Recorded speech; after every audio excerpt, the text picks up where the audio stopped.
ఇప్పుడే country delight యాప్ని download చేసుకోండి. Download the country delight app now. Devi Durgamma, Sridevi Durgamma, Devi Durgamma, Sridevi Durgamma. నమస్తే రమగారు. నమస్తే జయ. రమగారు, మనము దసరా శరన్నవరాత్రులు చేస్తా ఉన్నాము. 5వ రోజులో ఉన్నాం. ఈ రోజు యొక్క విశిష్టత 5వ రోజులోకి వచ్చేసాం. ఈసారి కొంచెం తిథులు పెరిగినాయి కదా, అందువల్ల ఇవాళ ఈ 5వ రోజున శ్రీశైలంలో నవదుర్గా స్వరూపాలలో ఒకటైనటువంటి స్కందమాతని వెలయిస్తారు. స్కందమాత అంటే కుమారుణ్ణి ఎత్తుకుని కూర్చున్నటువంటి అమ్మవారు. పార్వతీదేవి చేతిలో స్కందుడు కుమారుడుగా కనపడతాడు. ఈ స్వరూపంలో ఉన్న అమ్మని అర్చిస్తే సంతానం కలుగుతుంది. సంతానానికి పిల్లలకి కొంతమందికి బాలారిష్టాలు కనపడతాయి. అవును, పిల్లలు ఊరుకూరికే పడిపోతారు, తరచూ ఏదైనా ప్రమాదాలకి గురవుతారు, ఎప్పుడు ఏదో కింకగా దుఃఖంగా ఉంటారు. అలాంటి పిల్లలతోటి ఇబ్బంది పడే తల్లులు గనక ఈ స్కందమాతని అర్చిస్తే ఆ సమస్య తీరుతుంది. ఓహో, మామూలుగా మనకు సంతానం కావాలన్నా కూడా స్కందుడినే ఆశ్రయిస్తాం. అవును కదా, మన రామాయణంలో నుంచి స్కంద జననం చదువుకోమని అది చెప్తారు కదా. ఈ స్కందమాత చాలా విశేషమైన స్వరూపం. అమ్మవారు చక్కగా పిల్లవాడిని ఎత్తుకుని కూర్చుని ఉంటుంది. ఆయుధాలు లేకుండా పద్మాలు పట్టుకుని ఉంటుంది. పై చేతిలోనూ పద్మాలే ఉంటాయి, పిల్లవాడిని ఎత్తుకుంటుంది. ఈ చేతిలో ఏమో అభయముద్ర విశేషంగా కనపడుతుంది.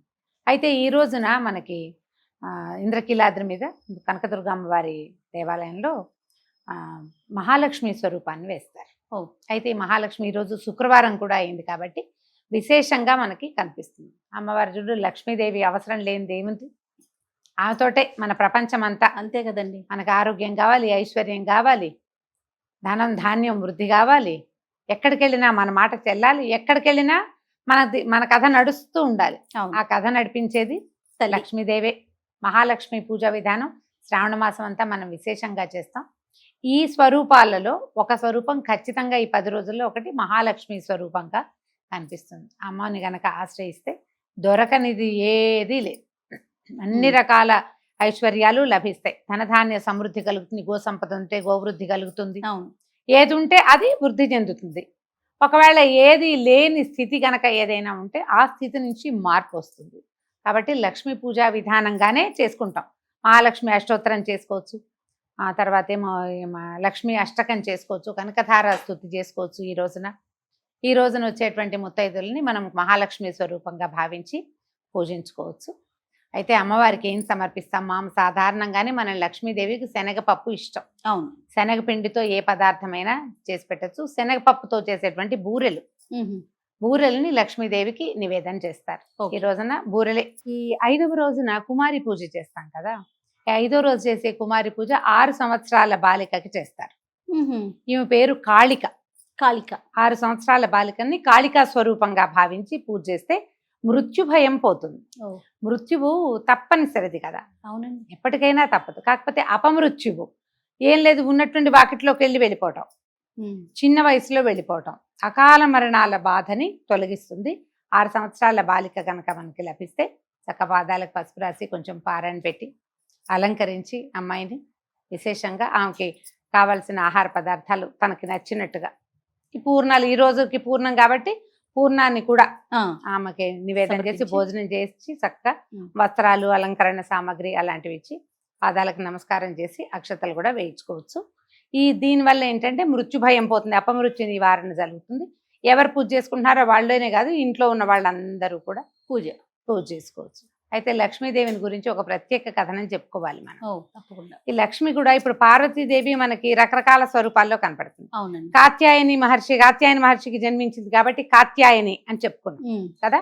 అక్కడి నుంచి ఈవిడ ఏమిటి, దక్ష ప్రజాపతి కూతురుగా సతీదేవిగా కనపడింది మొదట. తర్వాత పర్వతరాజ పుత్రికగా, హిమవత పర్వత పుత్రికగా, హిమజగా, శైలపుత్రిగా మనకి దర్శనమిస్తుంది అమ్మవారు. లక్ష్మీదేవి కూడా అట్లా వివిధ రకాల జన్మలు కలిగి ఉన్నదన్నమాట. భృగు వంశంలో జన్మించింది కాబట్టి భార్గవి అంటారు. క్షీర సముద్రంలో నుంచి పుట్టుకొచ్చింది కాబట్టి ఆవిడ్ని క్షీరసముద్ర రాజకన్యక, క్షీరాబ్ధి కన్యక అని చెప్తారు. ఎప్పుడూ ఆమె విష్ణుమూర్తి భార్యగా ఉండటమే కాకుండా ఆయన వక్షస్థలంలో కొలువై ఉన్నట్టుగా మనకి కనపడుతుంది.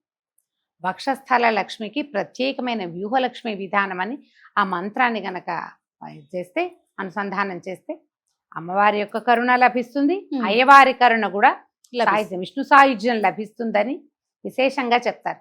అయితే ఈ వ్యూహలక్ష్మి మనం వెంకటేశ్వర స్వామి వారిని అర్చించేటప్పుడు మనకు కనపడుతుంది, వక్షస్థల లక్ష్మీదేవి అవును. కనిపిస్తుంది కదా, అక్కడ కూడా ఈ వ్యూహలక్ష్మి మంత్రం విశేషంగా చెప్తారు. మ్మ్. ఈ లక్ష్మీ సాధన ఎన్నో రకాలైన మంత్రాలుగా చెప్తారు. వ్యూహలక్ష్మికి ప్రత్యేకమైన మంత్రం రోజువారీ చేసుకోవటం. అయితే ఇది ఎక్కడ మొదలెట్టామో అక్కడే పూర్తి చేయాలి, అలాంటి నియమాలు కూడా కొన్ని కనిపిస్తాయి. ఓహో. చక్కగా లక్ష్మీ అష్టోత్తరం ఎంత సులువైనదో. అసలు ముత్తైదో వివాహం అవగానే మొదట రోజువారీ పూజలు, ఆడపిల్లలు చూడు ఇంట్లో ఉన్నప్పుడు ఊరికి అమ్మ పూజ చేస్తే దండం పెట్టుకుంటారు, అవును. అంతే కదా. కానీ మనకి వివాహానంతరం వాళ్ళ ఇంట్లో వాళ్ళే దీపం పెట్టుకుంటారు, లేదా అత్తగారు కొన్ని సవరిస్తే అత్తవారి ఇంట్లో ఉంటే ఆ కోడలు వెళ్ళి దీపం దీపం పెడుతుంది. మొట్టమొదటి నేర్చుకోవాల్సింది లక్ష్మీ అష్టోత్తరమే. ఓహో. లక్ష్మీ అష్టోత్తరం నేర్చుకుంటే ఒకటి మనకి ధనమో ఐశ్వర్యమో ఇంకేదో పెరగటమే కాదు, అదొకటే కాదు, భర్త యొక్క ప్రీతిని ఇతోధికంగా పొందుతారు వాళ్ళు. ఓ. ఆవిడ మళ్ళా హృదయంలోనే ఉంది కదా. పైగా అమ్మవారిని ఏం చెప్తారంటే నిత్యానపాయినిగా చెప్తారు, భర్తను విడిచి ఉండదు. మ్మ్. అందుకని ప్రత్యేకంగా ఈ లక్ష్మీ పూజా విధానాన్ని కొత్తగా పెళ్ళైన ఆడపిల్లలందరూ అలవర్చుకుని నిత్యము ఓ లక్ష్మీ అష్టోత్తరం చాలా సులువు, 108 నామాలు, చక్కగా స్తోత్రం లాగా ఉంటుంది. 10 రోజులు చదివారంటే నేను వచ్చేస్తుంది. చక్కగా నేర్చేసుకోవచ్చు, ఈజీగా సులువుగా కూడా. ఎప్పుడు మనం శుక్రవారం లక్ష్మీ పూజ చేసుకోవచ్చు. శ్రావణ మాసం వచ్చినప్పుడు ఎవరో వచ్చి చేయించక్కర్లా, మనమే మెల్లిగా కూర్చుని మన పూజ మనం చేసుకోవచ్చు. విశేషంగా లక్ష్మీదేవిని అర్చిస్తారు. అయితే ఈ రోజున అమ్మవారికి గులాబీ రంగు వస్త్రం సమర్పణ చేస్తాం. ముదురు గులాబీ రంగు, లేత గులాబీ రంగు, ఏదైనా సరే. గులాబీ రంగు అంటే పింక్ కలరు అదేలే. వస్త్రాలు సమర్పిస్తాము. తర్వాత ఏమో పింక్ కలర్ ఆభరణాలు అంటే గాజులు లాంటివి ఏమైనా సమర్పిస్తే పింక్ కలర్వి ఇదే ఈ గులాబీ రంగు ఆభరణాలని అమ్మవారికి సమర్పించవచ్చు. మన ఇంటికి వచ్చిన ముత్తైదులకు కూడా బొట్టు కడక పెట్టడం, పాదాలకు పసుపు రాయటం, లక్ష్మీ స్వరూపంగా భావించి మ్మ్.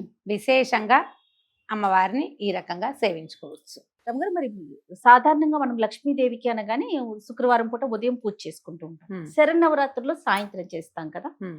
దీన్ని ఎట్లా అంటే ఉదయం సాయంత్రం 2 పూట్ల చేసుకోవటం మంచిదంటారా?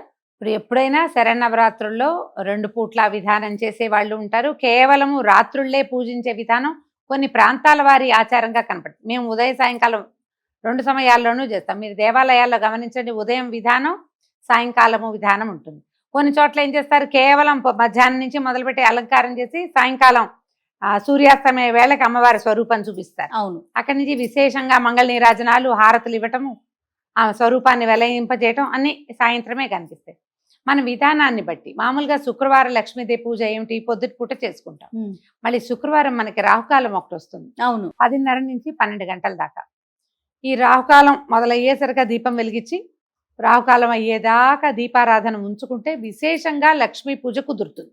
మ్మ్. ఇప్పుడు మన లక్ష్మీ పూజ సాయంకాలం చేసేది ఒకటి కనపడుతుంది. ఎప్పుడు చేస్తాం మనం? అమావాస్య, అమావాస్య, దీపావళి దీపావళి అమావాస్యకి రాత్రి పూట చేసుకుంటాం. ఈ దసరా శరన్నవరాత్రుల విశేషము రాత్రి అని చెప్పబడ్డం వల్ల సాయంకాల అర్చన, పగలు ఉపవాసం ఉండటం, ఏర్పాట్లు చేసుకోవటం, రాత్రి చేసుకోవటం ఒకటి. మనం ఇప్పుడు మన అలవాటుని బట్టి చేసుకోవచ్చు, ఉదయం అయినా సాయంకాలం అయినా. ఉదయం చేసిన అర్చనే మళ్ళీ సాయంకాలం అదే అర్చనే చేస్తాం, అదే Okay. అమ్మవారికి షోడశోపచారాలు చేస్తాము. మామూలు రోజుల్లో ఏ అమ్మవారికి ఆ అమ్మవారికి విశేషమైన ఆరాధన చేసినా కూడా శ్రీ సూక్త విధానంతో చేసే పద్ధతి ఒకటి ఉంటుంది. మ్మ్. సులువే, కష్టమేం కాదు. అలవాటైతే వరుస వచ్చేస్తుంది, షోడశోపచారాలు ఆ వరుసగా వస్తాయి. శ్రీ సూక్త విధానంతో అమ్మవారిని అర్చించుకుంటేనే చాలా విశేషంగా చెప్పబడుతుంది. ఉదయం చేసుకున్నా సాయంత్రం సాయంకాలం చేసుకున్నా మీ వెసులుబాటును బట్టి చేసుకోండి. 2 పూట్ల చేసుకోండి, అధికస్య అధికం ఫలం. అంతే. నమస్తే రమ్మగారు. నమస్తే. దేవి దుర్గమ్మ, శ్రీదేవి దుర్గమ్మ.